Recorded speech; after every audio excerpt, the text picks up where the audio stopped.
পরিচালনাগত দিক থেকে যদি শ্রেণীবিন্যাস করা হয় তাহলে ব্যবসা প্রধানত তিন প্রকার।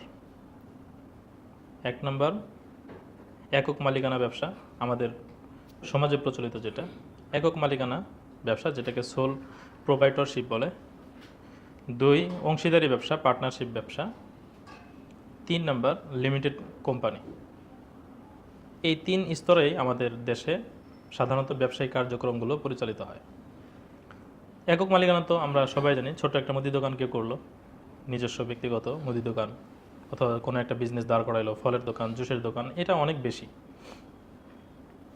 তো এখানে সাধারণত যত দায় আছে, লাইবিলিটিস আছে, এগুলো সব নিজেকেই কী করতে হয়, বহন করতে হয়। কোনো কারণে আপনি ব্যবসায় যদি বেশি লস খেয়ে যান, অনেক পরিমাণে ঋণ হয়, তাহলে সেই ঋণ আপনার বাড়িঘর বিক্রি করে প্রয়োজনে দিতে হবে। দ্বিতীয় হলো অংশীদারি ব্যবসা, পার্টনারশিপ। কয়েকজন মিলে যৌথভাবে তারা ব্যবসা পরিচালনা করে। এইটা সাধারণত আমাদের ইসলামিক যে অংশীদারি পার্টনারশিপের আমরা আলোচনা করলাম, ওইটার সাথে এটা মিলে যায়।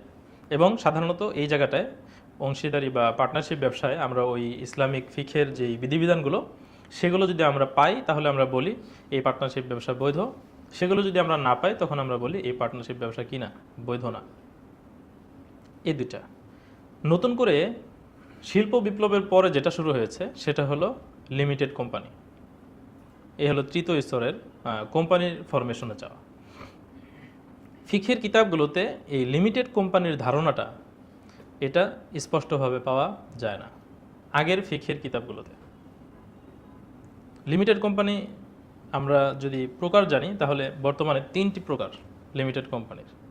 কয়টি? তিনটি। একটা হলো ওপিসি, অর্থাৎ ওন পার্সন কোম্পানি। একজন ব্যক্তি সে কোম্পানি করে ফেলতে পারে, একক ব্যক্তি কোম্পানি করে ফেলবে এবং সেই কোম্পানিটা লিমিটেড হবে।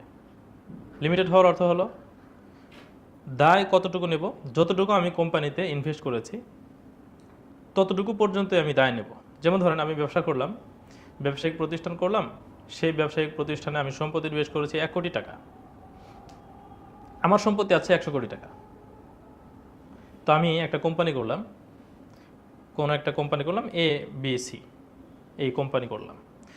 এই নাম দিয়ে কোম্পানি করার পরে এই 100 কোটি টাকা আমার কাছে আছে, ঠিক আছে, কিন্তু আমি মাত্র 1 কোটি টাকা যখন ইনভেস্ট করেছি, আমি বলে দিলাম যে আমি যদি কোনো কারণে এই কোম্পানির স্বার্থে বা কোম্পানি যদি 1 কোটি টাকার চেয়ে বেশি লোন নেয় বা এর চেয়ে বেশি দায়ের শিকার হয়ে যায়, কোনো কারণে লসের শিকার হয়, তাহলে কোম্পানি সর্বোচ্চ 1 কোটি টাকা পর্যন্ত কি নেবে, দায় নিবে, এর বেশি দায় নিতে পারবে না।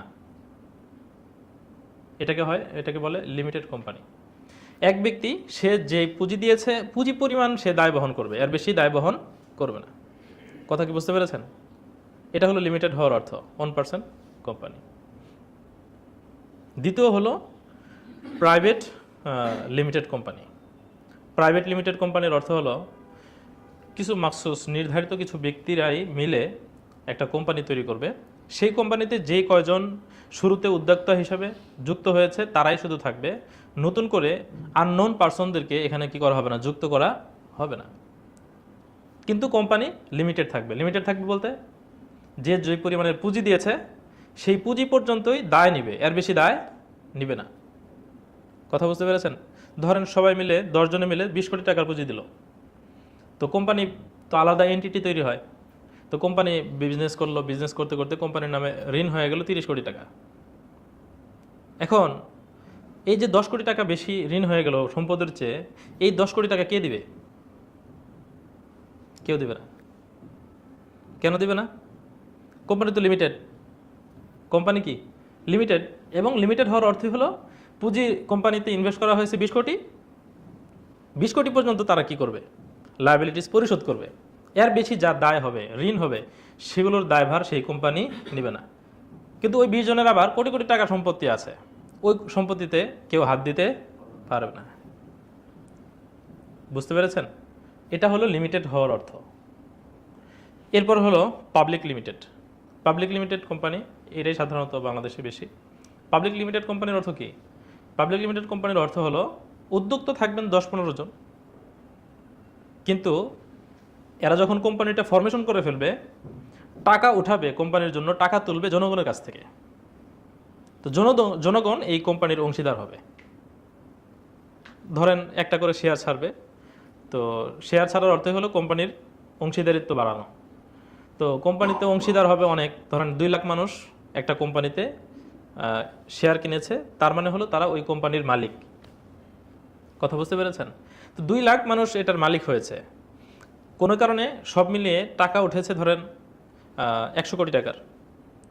তো এই 100 কোটি টাকার একটা কোম্পানি পাবলিক লিমিটেড কোম্পানি, অর্থাৎ এখানে অনেক মানুষ অংশীদারিত্ব নিতে পারে, যে কেউ চাইলে কি করতে পারে, অংশীদারিত্ব নিতে পারে, এখানে কোনো রেস্ট্রিকশন নাই।